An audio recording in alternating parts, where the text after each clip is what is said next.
Bonjour à tous et bienvenue en l'église de Notre-Dame de la Paix. En ce premier dimanche de Carême, je vous invite à prendre le chant « Voici le chemin ».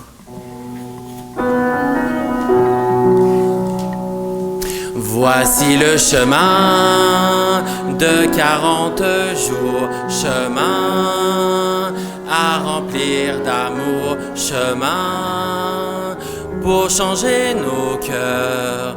Nous voici sur ton chemin, Seigneur. C'est le chemin d'une joie qui s'accueille au fond de soi.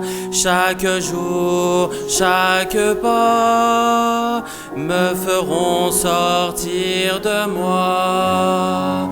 Voici le chemin de 40 jours, chemin à remplir d'amour, chemin pour changer nos cœurs. Nous voici sur ton chemin, Seigneur. C'est le chemin d'une voix qui s'écoute au fond de soi. Chaque jour, tout un moment pour prier tout simplement. Voici le chemin de 40 jours, chemin à remplir d'amour, chemin pour changer nos cœurs. Nous voici sur ton chemin, Seigneur.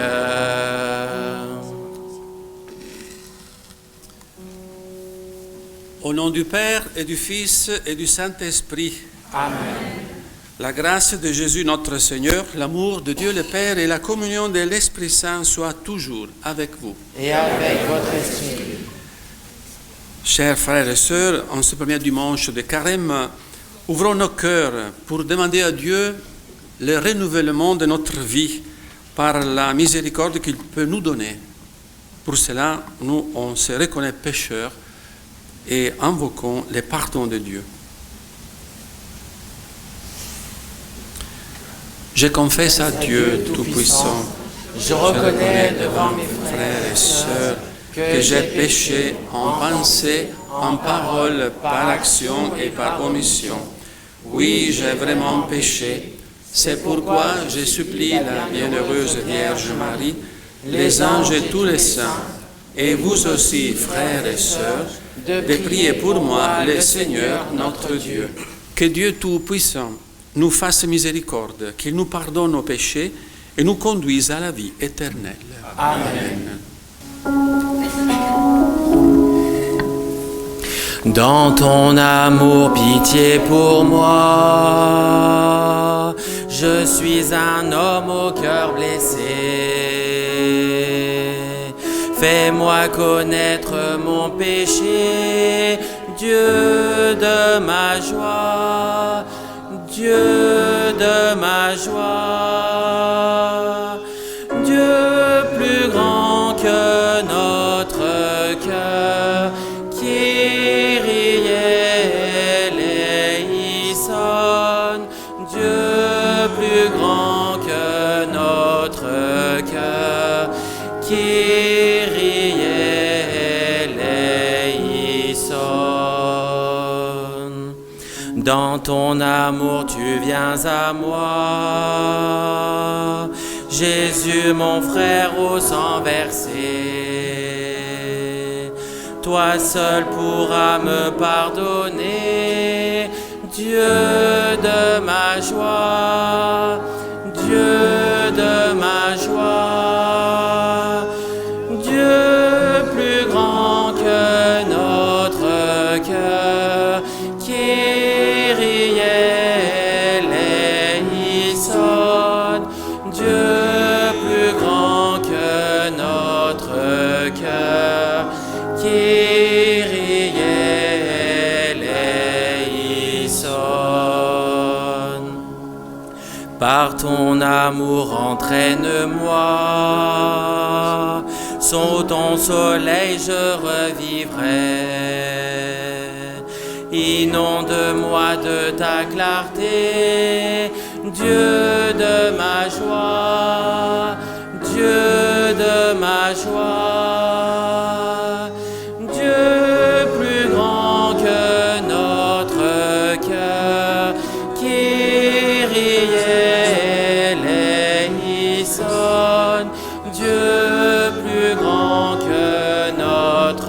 cœur. Kyrie eleison.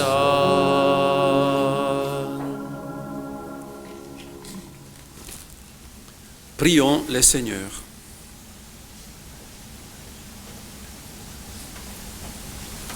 Dieu Tout-Puissant, toi qui nous invites chaque année à vivre la carême en vérité, donne-nous de progresser dans l'intelligence du mystère du Christ et d'en rechercher la réalisation par une vie qui lui corresponde. Lui qui vit et règne avec toi dans l'unité du Saint-Esprit, Dieu, pour les siècles des siècles. Amen. Lecture du livre de la Genèse. Le Seigneur Dieu modela l'homme avec la poussière tirée du sol. Il insuffla dans ses narines le souffle de vie, et l'homme devint un être vivant. Le Seigneur Dieu planta un jardin en Éden, à l'Orient, et y plaça l'homme qu'il avait modelé. Le Seigneur Dieu fit pousser du sol toutes sortes d'arbres à l'aspect désirable et aux fruits savoureux. Il y avait aussi l'arbre de vie au milieu du jardin, et l'arbre de la connaissance du bien et du mal. Or, le serpent était le plus rusé de tous les animaux des champs que le Seigneur Dieu avait fait. Il dit à la femme, « Alors Dieu vous a vraiment dit, vous ne mangerez d'aucun arbre du jardin ?» La femme répondit au serpent, « Nous mangeons les fruits des arbres du jardin. Mais pour le fruit de l'arbre qui est au milieu du jardin, Dieu a dit, vous n'en mangerez pas, vous n'y toucherez pas, sinon vous mourrez. » Le serpent dit à la femme, pas du tout, vous ne mourrez pas. Mais Dieu sait que, le jour où vous en mangerez, vos yeux s'ouvriront et vous serez comme des dieux, connaissant le bien et le mal. La femme s'aperçut que le fruit de l'arbre devait être savoureux, qu'il était agréable à regarder, et qu'il était désirable, cet arbre, puisqu'il donnait l'intelligence. Elle prit de son fruit et en mangea.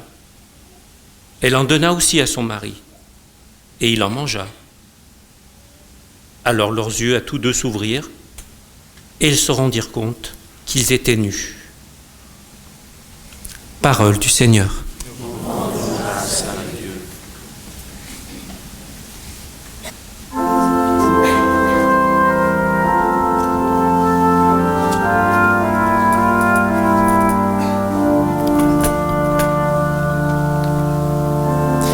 Pitié, Seigneur, car nous avons péché. Pitié, Seigneur, car nous avons péché. Pitié pour moi, mon Dieu, dans ton amour. Selon ta grande miséricorde, efface mon péché. Lave-moi tout entier de ma faute. Purifie-moi de mon offense. Pitié, Seigneur, car nous avons péché. Oui, je connais mon péché, ma faute est toujours devant moi. Contre toi et toi seul j'ai péché, ce qui est mal à tes yeux je l'ai fait.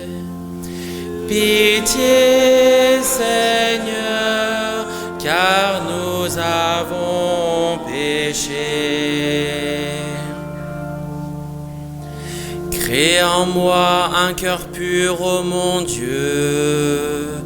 Renouvelle et raffermis au fond de moi mon esprit. Ne me chasse pas loin de ta face. Ne me reprends pas ton Esprit Saint. Pitié, Seigneur, car nous avons péché. Rends-moi la joie d'être sauvé, que l'Esprit généreux me soutienne. Seigneur, ouvre mes lèvres, et ma bouche annoncera ta louange. Pitié, Seigneur, car nous avons péché.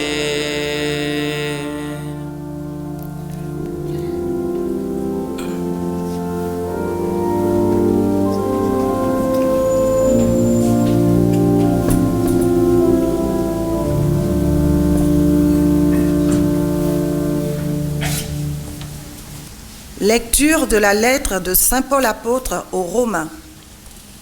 Frères, nous savons que par un seul homme, le péché est entré dans le monde et que par le péché est venue la mort. Et ainsi, la mort est passée en tous les hommes, étant donné que tous ont péché. Avant la loi de Moïse, le péché était déjà dans le monde, mais le péché ne peut être imputé à personne tant qu'il n'y a pas de loi. Pourtant, depuis Adam jusqu'à Moïse, la mort a établi son règne, même sur ceux qui n'avaient pas péché, par une transgression semblable à celle d'Adam. Or, Adam préfigure celui qui devait venir. Mais il n'en va pas du don gratuit comme de la faute.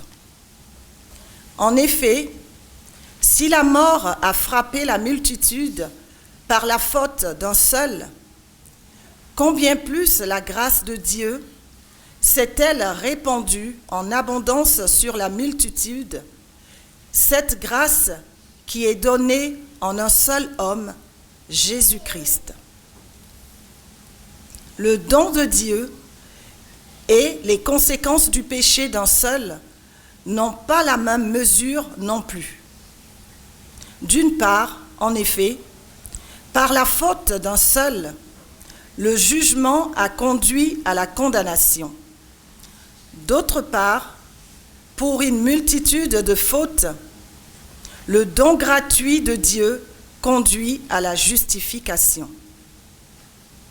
Si, en effet, à cause d'un seul homme, par la faute d'un seul, la mort a établi son règne, combien plus, à cause de Jésus-Christ et de lui seul, régneront-ils dans la vie, ceux qui reçoivent en abondance le don de la grâce qui les rend justes.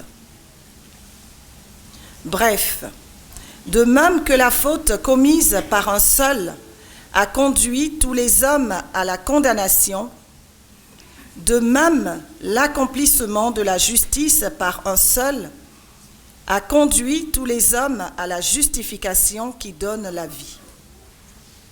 En effet, de même que par la désobéissance d'un seul être humain, la multitude a été rendue pécheresse, de même par l'obéissance d'un seul, la multitude sera-t-elle rendue juste. Parole du Seigneur. Nous rendons grâce à Dieu.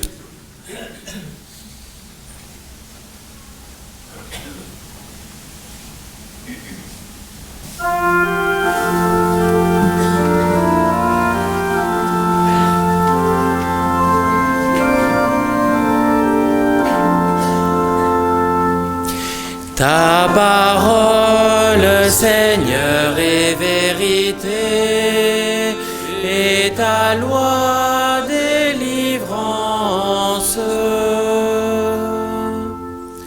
L'homme ne vit pas seulement de pain, mais de toute parole qui sort de la bouche de Dieu.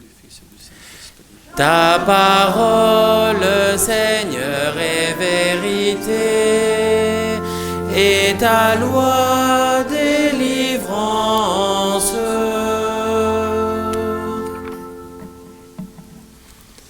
Le Seigneur soit avec vous. Et avec votre esprit. Évangile de Jésus-Christ selon saint Matthieu. Gloire à toi, Seigneur. En ce temps-là, Jésus fut conduit au désert par l'Esprit pour être tenté par le diable. Après avoir jeûné 40 jours et 40 nuits, il eut faim. Le tentateur s'approcha et lui dit : « Si tu es le Fils de Dieu, ordonne que ces pierres deviennent des pains. » Mais Jésus répondit : « Il est écrit, l'homme ne vit pas seulement de pain, mais de toute parole qui sort de la bouche de Dieu. » Alors le diable l'emmène à la ville sainte, le place au sommet du temple et lui dit : « Si tu es le Fils de Dieu, jette-toi en bas, car il est écrit, il donnera pour toi des ordres à ses anges, et ils te porteront sur leurs mains, de peur que ton pied ne heurte une pierre. »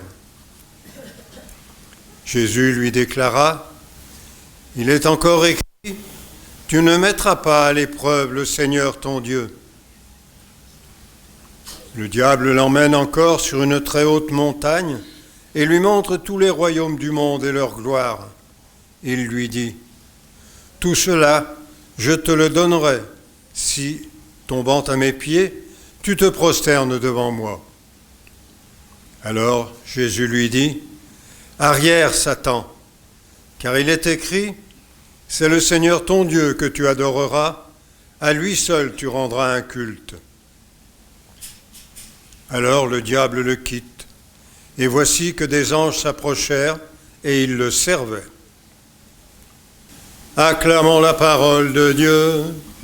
Louange à toi, Seigneur Jésus. Vous voici avec toute une ribambelle de prêtres que vous ne connaissez pas, qui prennent la parole les uns après les autres. Alors je vais me permettre une petite introduction déjà, puisqu'on est dans ce temps un peu particulier du carême. Et vous vous dites, comment se fait-il qu'il y ait autant de prêtres qui soient là aujourd'hui ? Alors comme vous le savez, votre curé, Gilles, est membre du Prado, un institut de prêtres né à Lyon. Mais ça, je pense que vous connaissez ça par cœur. Il y a aussi Jean-Luc Darod qui est là, et puis Jean-Pierre qui est arrivé depuis peu, et qui est lui aussi progressivement membre du Prado. Et aujourd'hui, il va célébrer sa demande et plutôt son engagement dans notre institut. Alors pour ce faire, comme il est originaire de Madagascar, il y a même le responsable, le coordinateur, du Prado de Madagascar qui est là. Je vais te demander de te lever, Jean-Louis Totosafi, voilà, qui est venu pour différentes raisons et c'est pourquoi on fait la fête aujourd'hui avec vous. Voilà, merci Jean-Louis. Et puis il y a d'autres prêtres malgaches qui sont aussi membres du Prado, alors, mais qui sont pour l'instant en France. Alors c'est Pierre et Denis qui sont en ce moment d'un diocèse différent de celui de Jean-Pierre, mais qui sont en ce moment en France, à Limonest, pour faire une année de formation pradosienne. Et puis il y a aussi un autre prêtre malgache, Honoré, qui lui a fait son engagement il n'y a pas très longtemps au Prado. 2 ans, voilà, et qui est prêtre fidei-donum en Saône-et-Loire. Vous savez, c'est le département qui est juste au nord du Rhône.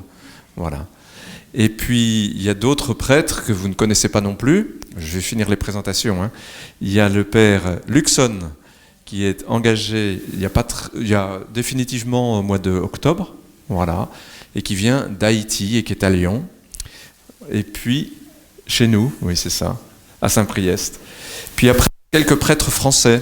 Alors je vais nommer André déjà, qui nous vient de Guadeloupe et qui fait la même année pradosienne avec encore un autre confrère, Stan, qui vient du diocèse d'Orléans, qui est membre du Prado également. Jean-Luc Darod, est-ce qu'il faut vous le présenter ? Ça va aller ? Voilà. Et puis je termine. Jean-Pierre, vous le connaissez un peu déjà ? Et puis le prêtre qui préside notre Eucharistie, c'est le père Armando Pasqualotto, qui est carrément le responsable général du Prado. Comme ça au moins, vous savez à qui vous avez affaire.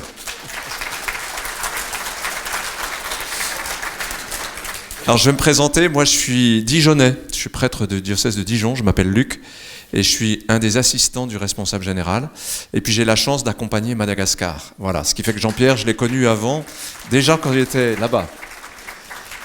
Mais Jean-Pierre, en fait, il avait commencé un peu le séminaire au Prado, donc en fait, c'est pas tout à fait une nouveauté pour lui, même si ça fait 5 ans déjà qu'il est ordonné prêtre. Alors tout ça, pourquoi ? Eh bien, c'est intéressant, Jean-Pierre, que tu célèbres ton engagement au début du carême, parce que c'est une belle symbolique pour comprendre finalement qu'est-ce que c'est que cet engagement que tu vas célébrer au milieu de nous et avec nous. La première chose, et qu'on a la chance de célébrer dans ce début du carême, c'est qu'en fait, on se prépare à la fête de Pâques. Donc c'est déjà une grande fête qu'on commence à préparer de longue date, un peu comme un entraînement pour un marathon. Il faut un peu d'échauffement parce que sinon on ne va pas y arriver, hein. Et dans cet entraînement, ce qui est intéressant dans les lectures d'aujourd'hui, c'est pas très rigolo, c'est on y parle beaucoup du mal. Alors, vous avez entendu le serpent, et puis il y a saint Paul qui dit à cause d'un homme, le péché est entré dans le monde, mais heureusement à cause d'un autre homme, le salut est entré lui aussi. Et puis enfin, l'événement majeur, on pourrait dire, raconté par l'Évangile, qui est ce moment où Jésus est conduit au désert pour être mis à l'épreuve. C'est assez impressionnant, comme si Jésus, il n'en avait déjà pas eu assez. Alors il faut bien comprendre que ce récit des tentations, vous savez, l'Évangile, il faut le lire comme la musique, c'est-à-dire qu'il y a toujours des notes qui se correspondent. Ça fait un peu une harmonique. Et donc quand on entend les tentations de Jésus, c'est pas simplement de se dire « Oh là là, le pauvre Jésus, qu'est-ce qu'il a pu souffrir ?» C'est d'entendre l'harmonique, c'est ce qu'on est en train de préparer, à savoir la passion de Jésus. Quand est-ce que Jésus va connaître d'autres tentations ? Et qu'on connaît bien, c'est quand les gens au pied de la croix lui disent « descends donc de la croix si t'es Dieu, au moins on verra que t'es Dieu ». C'est exactement la même tentation que ce que nous venons d'entendre quand le diable dit, Satan dit à Jésus « jette-toi en bas, allez vas-y, puisque t'es Dieu, tu peux tout faire, même changer les pierres en pain ». Et puis finalement adorer celui qui représente le mal.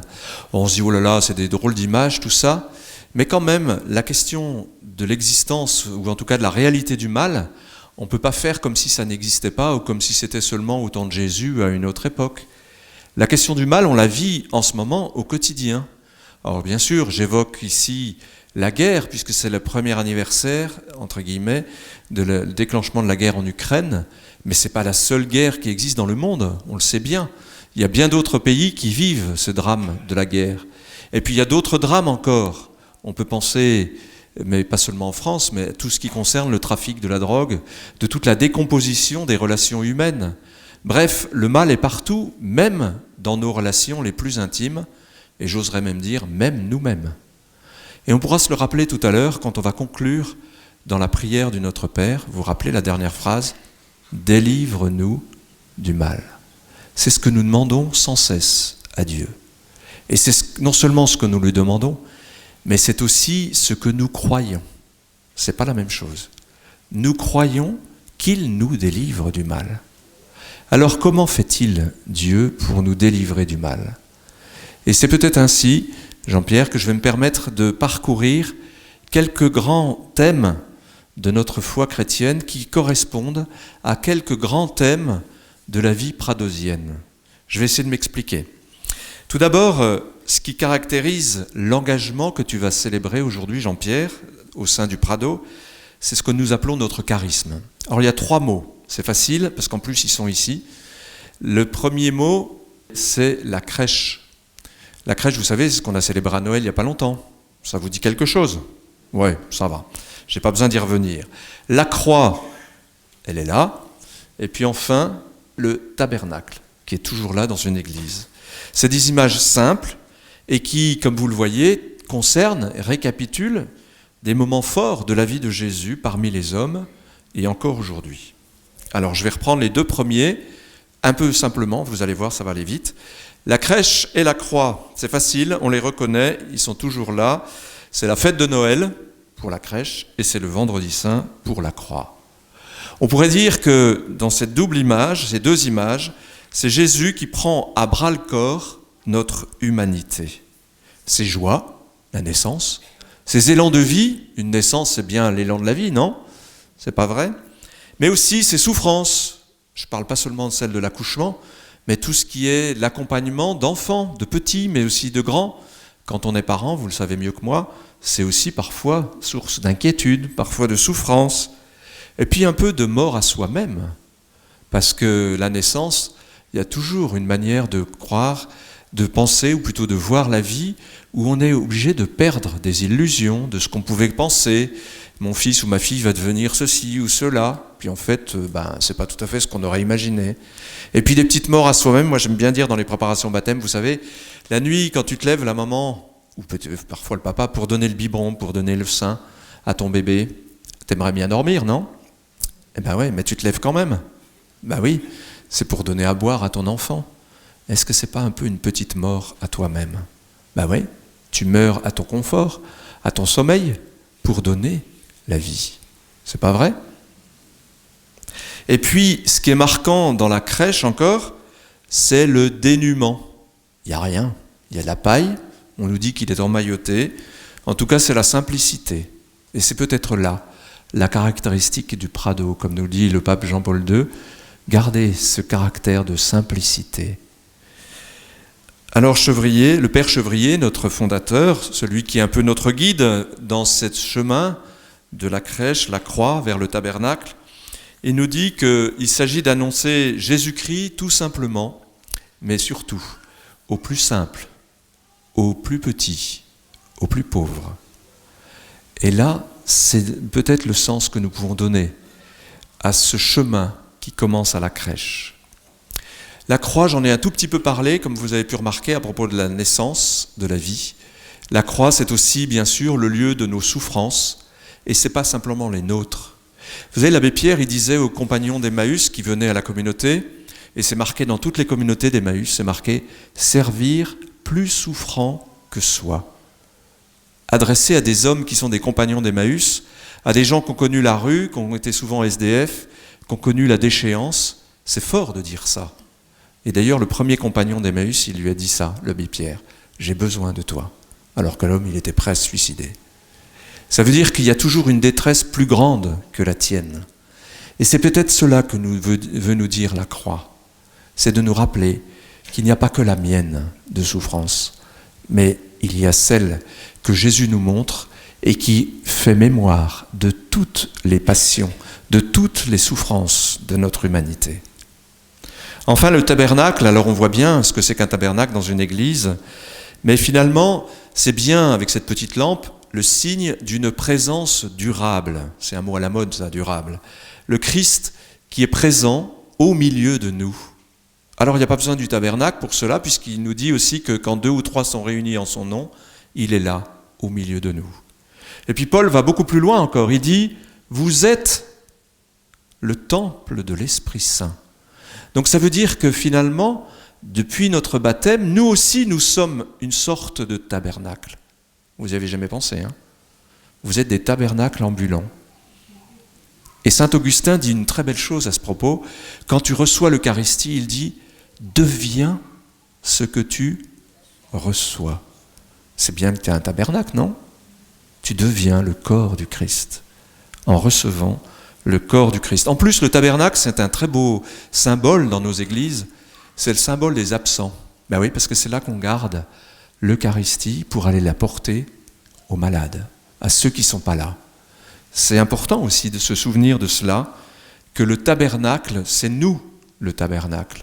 C'est aussi bien sûr le tabernacle dans l'Église, mais c'est le tabernacle au sens aussi où chacun est ce pain de vie que nous avons reçu pour le transmettre à d'autres. Et le père Chevrier va loin parce qu'il dit aux prêtres et à tous ceux qui veulent prendre ce chemin, il faut être du bon pain, pas du pain rassis, hein.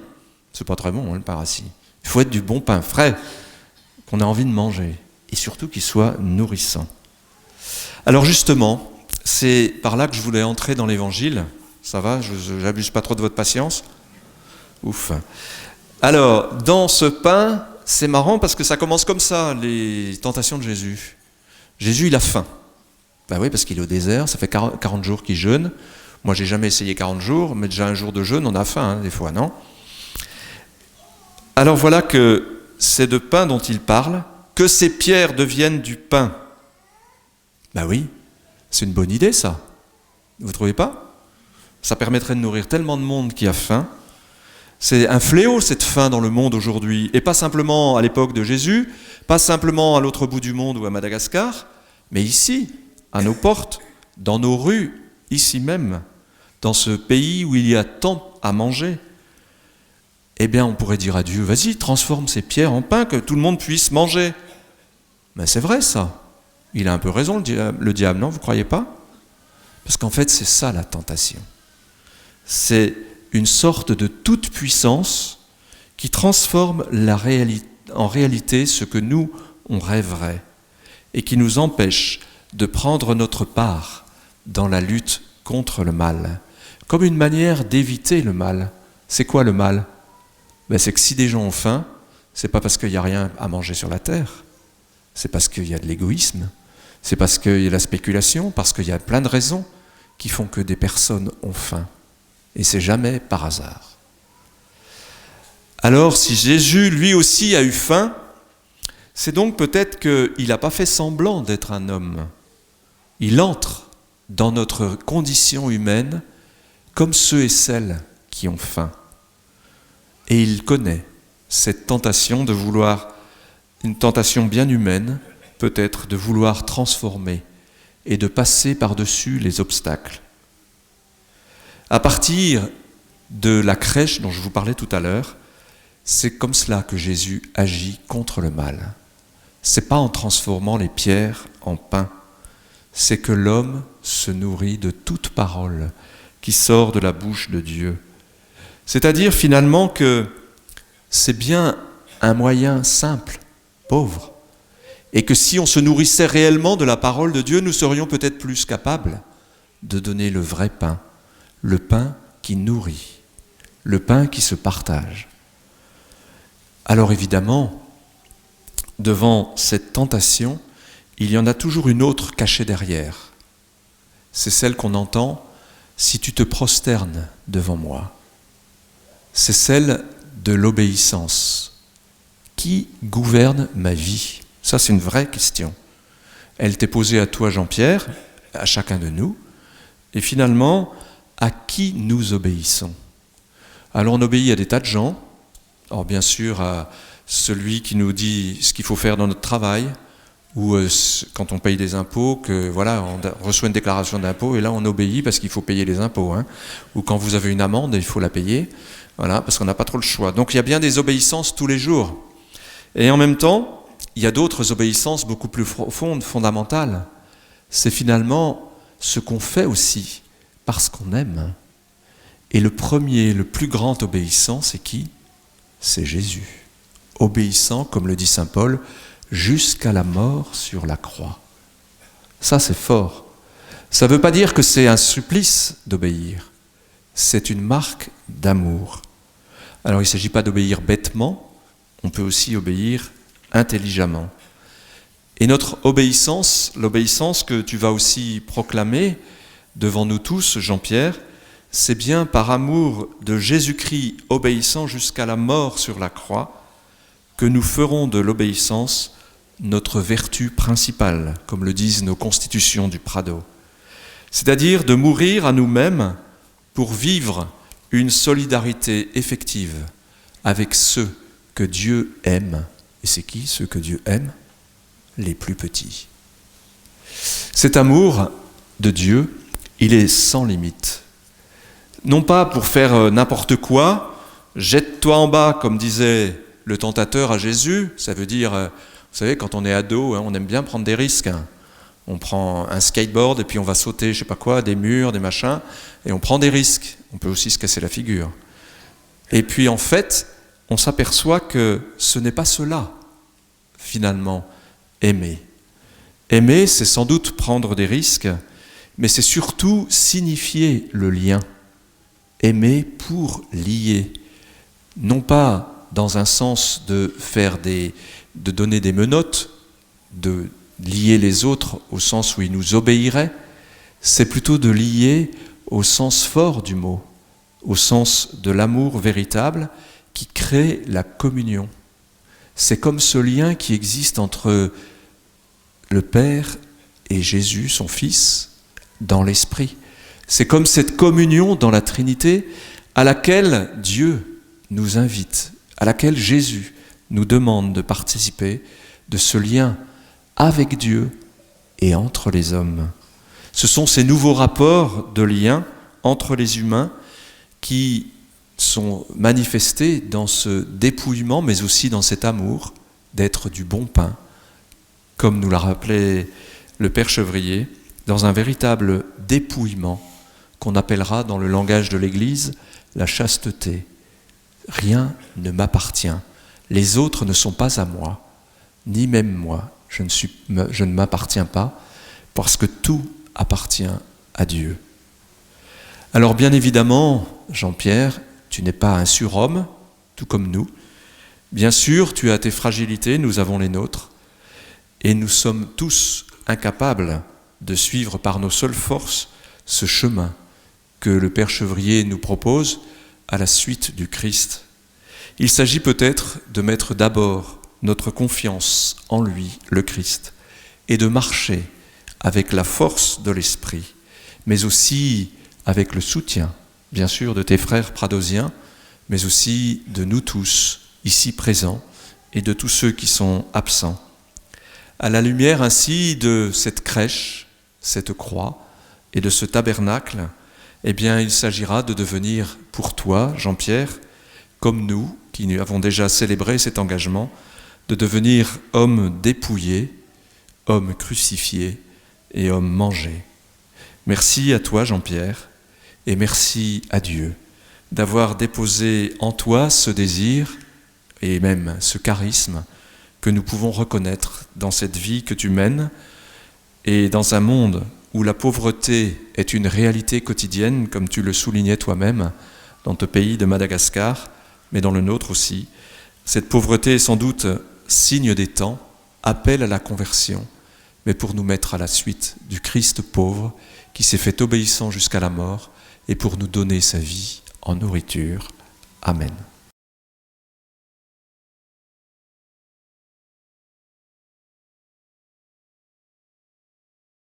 Je vous invite à renouveler notre foi. Je crois en Dieu, le Père Tout-Puissant, Créateur du ciel et de la terre, et en Jésus-Christ, son Fils unique, notre Seigneur, qui a été conçu du Saint-Esprit, est né de la Vierge Marie, a souffert sous Ponce Pilate, a été crucifié, est mort et a été enseveli, est descendu aux enfers. Le troisième jour est ressuscité des morts, est monté aux cieux, est assis à la droite de Dieu, le Père Tout-Puissant, d'où il viendra juger les vivants et les morts. Je crois en l'Esprit Saint, à la Sainte Église catholique, à la communion des saints, à la rémission des péchés, à la résurrection de la chair, à la vie éternelle. Amen. Chers frères et sœurs, en ce moment, nous entrons dans la célébration de l'engagement de Jean-Pierre. Alors, j'invite Jean-Pierre à se présenter. Et vous pouvez vous asseoir. Convertissez-vous et croyez à l'Évangile.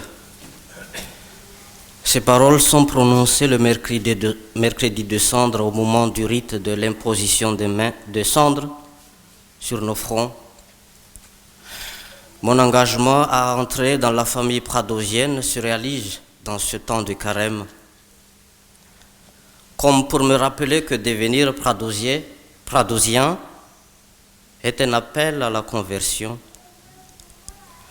La vie des prêtres, en tant que baptisés au service du peuple de Dieu, demande une conversion permanente pour se conformer à l'Évangile. Pour cela, je suis convaincu que la spiritualité du bienheureux Antoine Chevrier peut être un bon soutien, un soutien solide. Dans sa vie, il a essayé de devenir un vrai disciple et apôtre de Jésus. Il n'est pas seulement un modèle de sainteté, il prie pour nous dans notre cheminement de chrétiens. Conformez votre vie à celle de Jésus-Christ, c'est là le prêtre, dit-il. Mais pour se conformer sa vie à celle de Jésus, il faut d'abord le connaître, le suivre, l'aimer. Connaître Dieu et son Christ, c'est là tout homme, tout le prêtre, tout le saint. C'est pour cela qu'Antoine Chevrier a prié « Fais au Christ que je vous connaisse et que je vous aime ». Je ne peux pas le suivre et l'aimer si je ne le connais pas. Je ne pourrai pas devenir son témoin si je ne l'aime pas. Le Christ se fait connaître dans l'Évangile et dans l'Église. C'est pour cela que le bienheureux Antoine Chevrier nous exhorte à étudier notre Seigneur Jésus-Christ dans la prière avec l'Esprit Saint. La connaissance du Christ vient aussi dans la proximité avec les pauvres. Les pauvres sont l'image du Christ qui demande compassion et conversion. Ils ont une relation privilégiée avec le Christ pauvre, souffrant et crucifié. Je viens d'un pays le plus pauvre du monde, Madagascar. La pauvreté chez nous est une réalité matérielle, sociale, psychologique et spirituelle. Il y a des pauvretés à combattre, il y a aussi une pauvreté à cultiver. Mais pour être proche des pauvres, il faut devenir l'un d'eux. C'est ce qu'a fait le bienheureux Antoine Chevrier. Et c'est pour cela aussi qu'il a voulu former des prêtres pauvres pour les pauvres. Vivre pauvre avec les pauvres est chez nous une exigence pastorale. Si j'ai choisi d'entrer dans la famille du Prado, c'est parce que cette spiritualité m'aide beaucoup et convient bien à notre situation. Je sais bien qu'être témoin de l'Évangile dans le monde des pauvres exige un renoncement, une conversion permanente. Si j'ose m'engager dans cette spiritualité, c'est que Dieu croit que j'en suis capable de le vivre. Et j'ai confiance en sa grâce qui a converti le cœur du bienheureux Antoine Chevrier. Oui, j'ai confiance en sa prière, mais aussi à la vôtre. Aujourd'hui, le 26 février 2023, en cette paroisse Notre-Dame de la Paix, moi, Jean-Pierre Fernand Rakoutmave, prêtre du diocèse d'Amboustre, Madagascar, après avoir suivi les 2 ans de première formation au Prado, après avoir discerné dans la prière, avec le soutien de mon accompagnateur spirituel et mes frères aussi, après avoir demandé l'accord de mon évêque, devant Dieu et devant vous, son peuple, vous mes frères, je me décide à suivre notre Seigneur Jésus-Christ de plus près pour me rendre capable de travailler efficacement au salut des hommes. Au sein de la famille du Prado et devant l'Église, je promets à Dieu de pratiquer selon les constitutions de l'association, la pauvreté et l'humilité, pour l'amour du Christ, né dans une crèche, et des pauvres auxquels nous sommes envoyés. L'obéissance pour l'amour de Jésus, qui s'est fait obéissant jusqu'à la mort de la croix, et de ceux qui portent dans leur chair la marque de la souffrance. La chasteté dans le célibat est le don de tout moi-même pour l'amour de celui qui se fait notre nourriture dans l'Eucharistie, et de tous ceux qui ont faim d'amour, de justice et de liberté. Avec Marie et les autres témoins de la foi, je veux répondre ainsi à l'appel du Père, m'attacher à la personne du Christ et me laisser former par son esprit. afin de pouvoir glorifier Dieu jusque dans mes faiblesses et travailler avec joie à l'évangélisation des pauvres. Cher Jean-Pierre, tu es maintenant ouvertement membre de l'Institut des prêtres du Prado. Ce premier pas t'engage pour 5 ans qui peuvent s'achever avec la demande de l'engagement définitif. Au nom de tous nos frères, je t'accueille parmi nous et que le Seigneur consolide l'ouvrage de tes mains. Amen.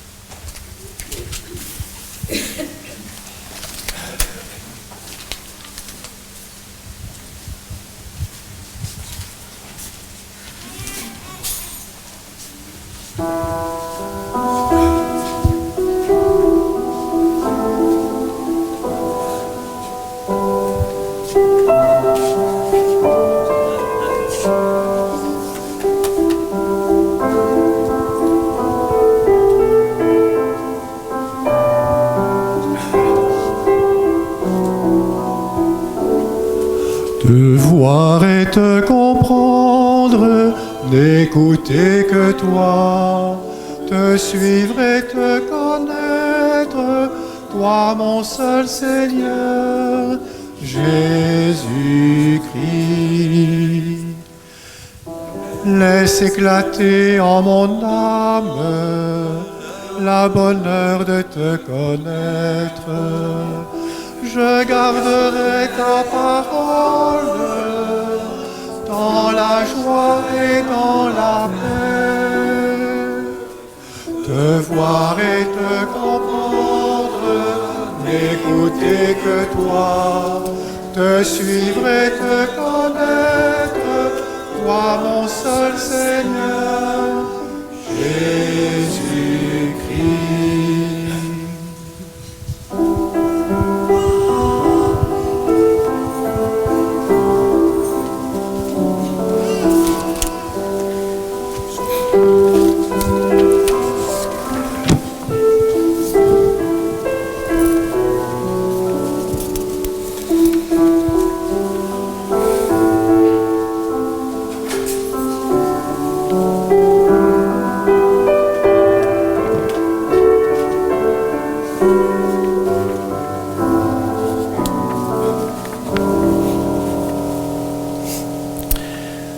Élargissons notre prière à l'ensemble du monde et confions au Seigneur nos frères et sœurs qui comptent sur nos soutiens.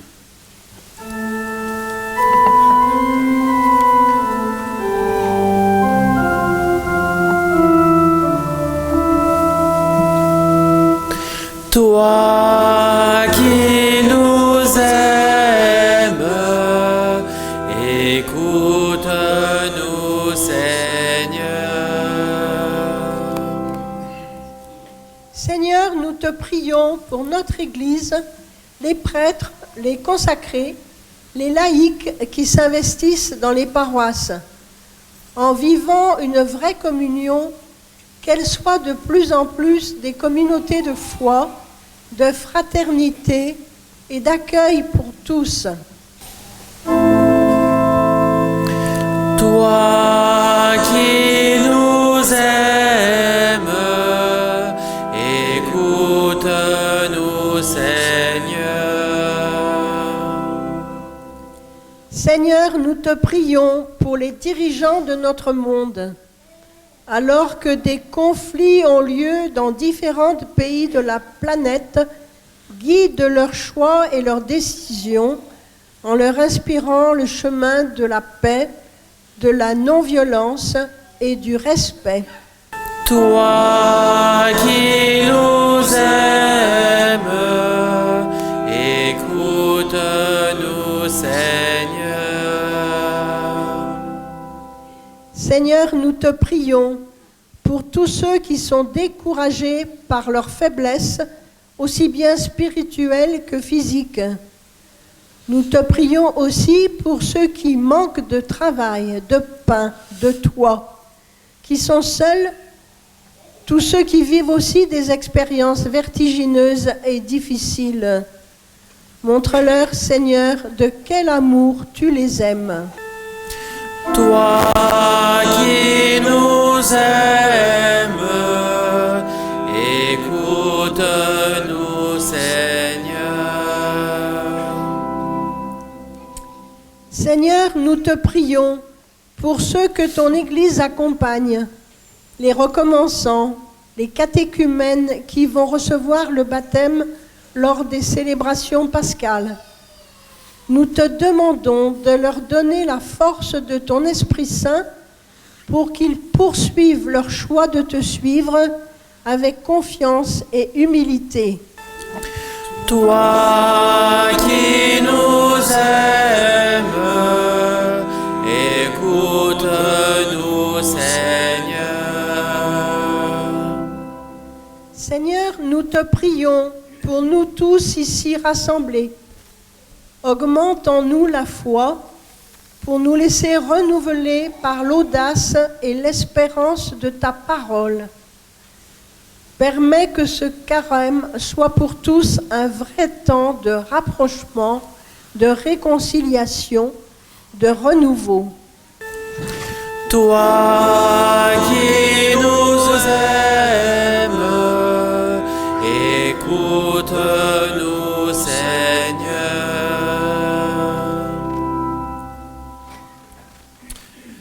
Dieu qui sait toutes choses, tu vois tous les besoins de notre vie humaine. Reçois les prières de ceux qui croient en toi, exauce les désirs de ceux qui te supplient. Par le Christ notre Seigneur. Amen.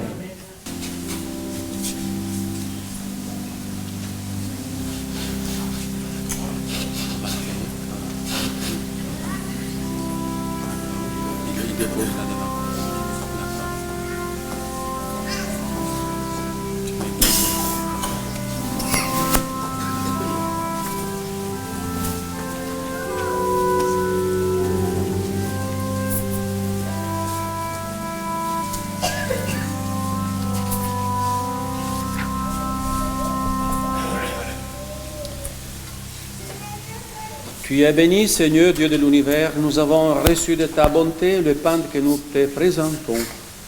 Fruit de la terre et du travail des hommes, il deviendra pour nous le pain de la vie.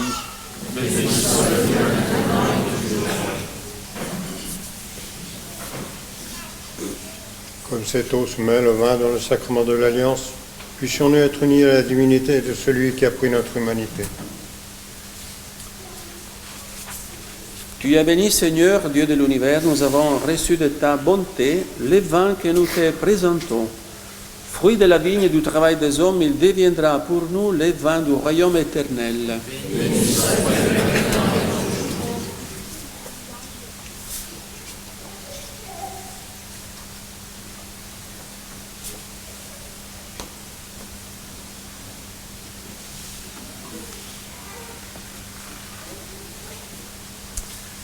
Prions ensemble au moment d'offrir les sacrifices de toute l'Église. Pour la gloire de Dieu et salut. Alors que nous célébrons le début de ce temps très saint, nous te prions, Seigneur. Fais que nos cœurs correspondent vraiment aux offrandes que nous allons présenter par le Christ notre Seigneur. Amen. Le Seigneur soit avec vous. Et avec votre esprit. Élevons notre cœur. Nous le tournons vers le Seigneur. Rendons grâce au Seigneur notre Dieu. Cela est juste et bon. Vraiment, il est juste et bon pour ta gloire et notre salut de t'offrir notre action de grâce, toujours et en tout lieu. Seigneur, Père très saint, Dieu éternel et tout-puissant, par le Christ notre Seigneur. En jeûnant 40 jours au désert, il consacrait le temps du carême lorsqu'il déjouait le piège du tentateur des origines. Il nous apprenait à écarter le fermement du mal. Ainsi pourrons-nous célébrer dignement les mystères pascal et enfin passer à la Pâque éternelle. C'est pourquoi, avec la multitude des anges et des saints, nous chantons l'hymne de ta gloire et sans fin nous proclamons. Saint le Très-Haut, Saint le Vivant, Saint le Seigneur de l'univers. Saint le Très-Haut, Saint le Vivant, Saint le Seigneur de l'univers. Gloire à toi dans le ciel et sur la terre. Gloire à toi, Hosanna, notre Dieu.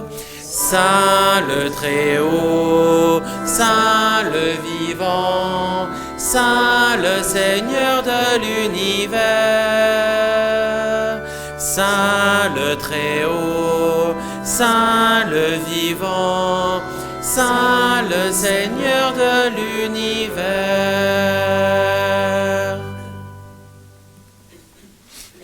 Tu es vraiment Saint Dieu de l'univers, et il est juste que toute la création proclame ta louange, car c'est toi qui donnes la vie, c'est toi qui sanctifies toutes choses par ton Fils Jésus-Christ notre Seigneur, avec la puissance de l'Esprit Saint.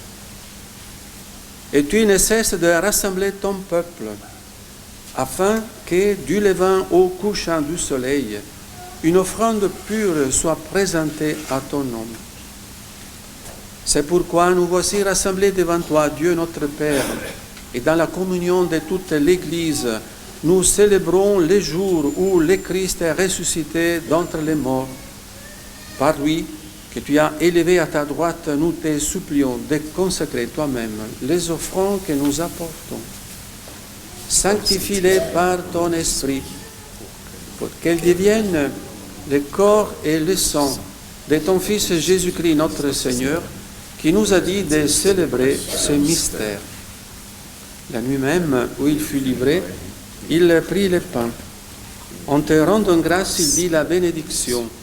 Il rompit le pain et le donna à ses disciples en disant: Prenez et mangez-en tous. Ceci est mon corps livré pour vous.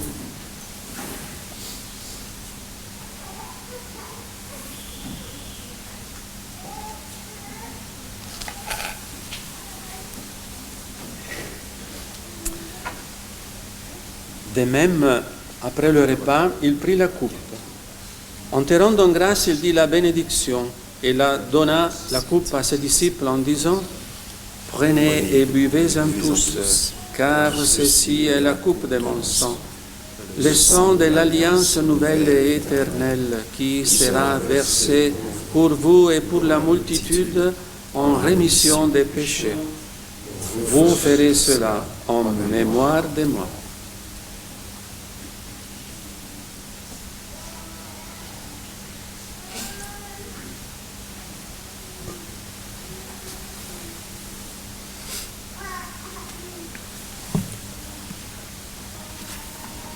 Il est grand le mystère de la foi. Nous annonçons ta mort, Seigneur Jésus. Nous proclamons ta résurrection. Nous attendons ta venue dans la gloire. En faisant ainsi mémoire de ton Fils, de sa passion qui nous sauve, de sa glorieuse résurrection et de son ascension dans le ciel, alors que nous attendons son dernier avènement, nous t'offrons, Seigneur, en action de grâce, ce sacrifice vivant et saint. Regarde, nous t'en prions, l'oblation de ton Église, et daigne y reconnaître ton Fils qui, selon ta volonté, s'est offert en sacrifice pour nous réconcilier avec toi. Quand nous serons nourris de son corps et de son sang et remplis de l'Esprit Saint, accorde-nous d'être un seul corps et un seul esprit dans le Christ. Que l'Esprit Saint fasse de nous une éternelle offrande à ta gloire pour que nous obtenions un jour l'héritage promis. Avec tes élus, en premier lieu la bienheureuse Vierge Marie, Mère de Dieu, avec Saint Joseph son époux, les bienheureux apôtres et les glorieux martyrs, et tous les saints qui ne cessent d'intercéder auprès de toi et nous assurent de ton secours. Et maintenant, nous te supplions, Seigneur, par le sacrifice qui nous réconcilie avec toi, étends au monde entier le salut et la paix. Affermis son Église en pèlerinage sur la terre, dans la foi et la charité, en union avec ton serviteur, notre pape François, et notre évêque Olivier, l'ensemble des évêques, les prêtres, les diacres et tout le peuple que tu as racheté. Écoute en ta bonté la prière de ta famille que tu as voulu rassembler devant toi. Dans ta miséricorde, ramène à toi, Père très saint, tous tes enfants dispersés. Pour nos frères et sœurs défunts et pour tous ceux qui ont quitté ce monde et trouvent grâce devant toi, nous te prions. En ta bienveillance, accueille-les dans ton royaume où nous espérons être comblés de ta gloire, tous ensemble et pour l'éternité, par le Christ, notre Seigneur, par qui tu donnes au monde toute grâce et tout bien. Par lui, avec lui et en lui, à toi, Dieu le Père Tout-Puissant, dans l'unité du Saint-Esprit, tout honneur et toute gloire pour les siècles des siècles. Amen.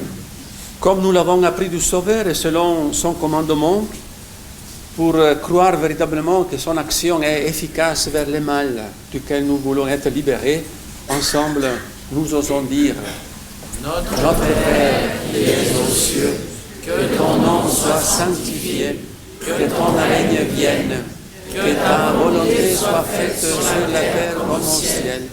Donne-nous aujourd'hui notre pain de ce jour. Pardonne-nous nos offenses, comme nous pardonnons aussi à ceux qui nous ont offensés. Et ne nous laisse pas entrer en tentation, mais délivre-nous du mal. Délivre-nous de tout mal, Seigneur, et donne la paix à notre temps. Soutenus par ta miséricorde, nous serons libérés de tout péché, à l'abri de toute épreuve, nous qui attendons que se réalise cette bienheureuse espérance, l'avènement de Jésus-Christ, notre Sauveur. Car c'est à toi qu'appartiennent le règne, la puissance et la gloire, pour les siècles des siècles. Amen. Seigneur Jésus-Christ, tu as dit à tes apôtres: je vous laisse la paix, je vous donne ma paix. Ne regarde pas nos péchés, mais la foi de ton Église. Pour que ta volonté s'accomplisse, donne-lui toujours cette paix et conduis-la vers l'unité parfaite, toi qui vis et règnes pour les siècles des siècles. Amen. Que la paix du Seigneur soit toujours avec vous. Et avec votre esprit. Frères et sœurs, dans la charité du Christ, donnez-vous un signe de paix.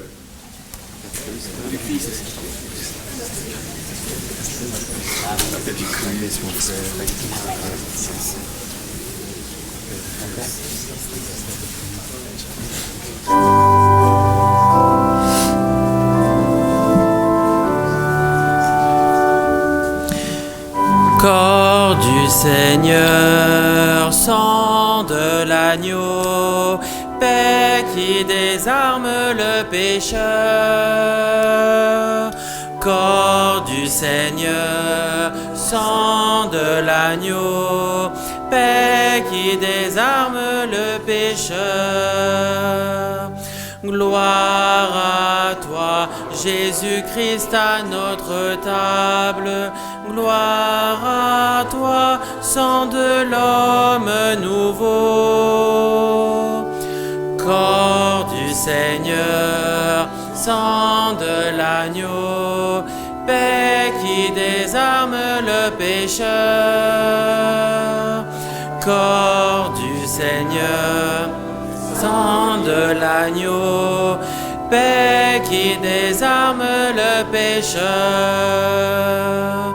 Gloire à toi, pain de Dieu pour notre marche.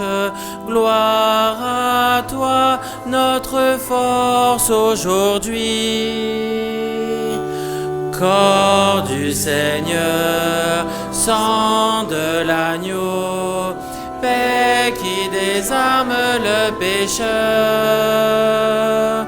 Corps du Seigneur, sang de l'agneau, paix qui désarme le pécheur.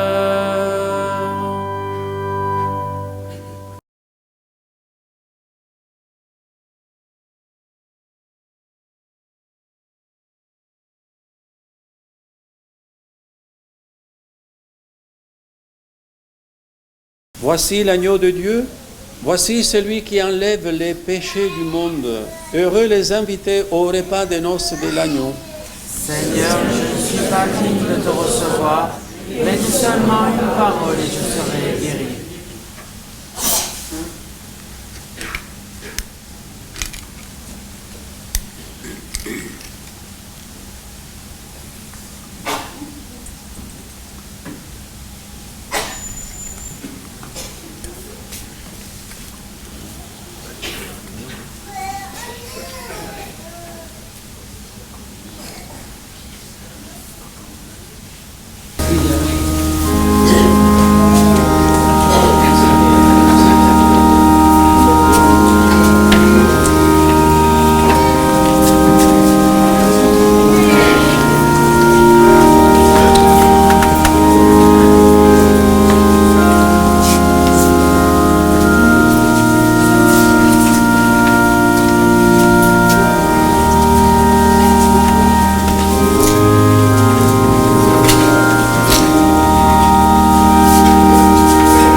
Rassemblons nos prières.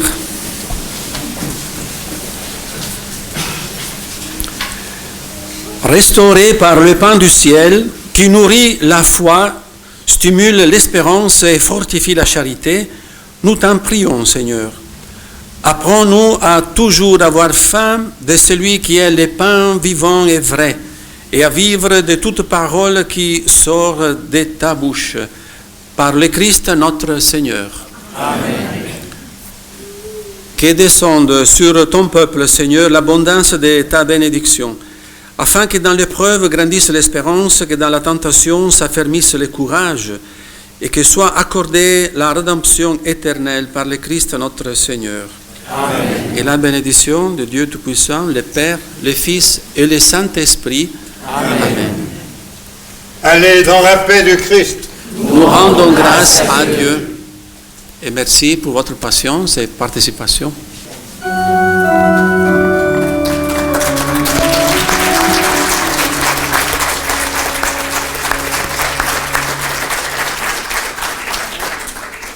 Peuple de l'Alliance, ton Dieu te fait signe.